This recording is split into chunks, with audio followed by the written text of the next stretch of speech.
নমস্কার, আমি সৌমিত্র চলে এসেছি ফিল্মি দুনিয়ার আর একটা ছোট্ট ইতিহাস নিয়ে।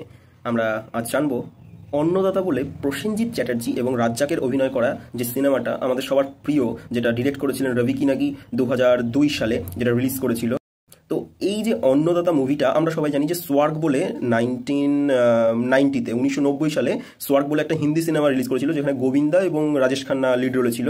তো সেই সিনেমাটা থেকে যেটা রিমেক করা হয়েছিল অন্নদাতা বলে সিনেমাটা, কিন্তু এর পেছনেও কিন্তু একটা সুন্দর ইতিহাস আছে।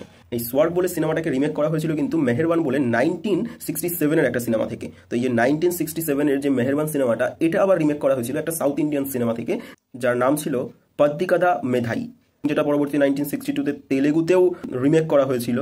সেই তেলেগু সিনেমাটির নাম ছিল আত্মবন্ধু বলে। পাদ্দিকা মেধাই বলে যে তামিল সিনেমাটা, এটা অ্যাকচুয়ালি রিমেক করা হয়েছিল 1953-র একটা বাংলা সিনেমা যোগ বিয়োগ থেকে। তো এই যোগ বিয়োগ সিনেমাটা আবার তৈরি করা হয়েছিল কিন্তু আশাপূর্ণা দেবীর লেখা যোগ বিয়োগ বলে একটা উপন্যাস থেকে। তো এই ছিল অন্নদাতা সিনেমার একটা সুন্দর ইতিহাস, যে অ্যাকচুয়ালি একটা বাংলা সিনেমাকে কিভাবে রিমেক করতে করতে আবার একটা বাংলা সিনেমাই অন্য একটা সিনেমা থেকে রিমেক করছে, অ্যাকচুয়ালি যে সিনেমাটা বাংলা সিনেমা থেকেই নেওয়া হয়েছিল। কেমন লাগলো এই ইতিহাসটা জেনে, ফিল্মি দুনিয়ার একটা ছোট্ট ইতিহাস এবং এই ইনফরমেশনটা জেনে? অবশ্যই জানিও কমেন্ট করে।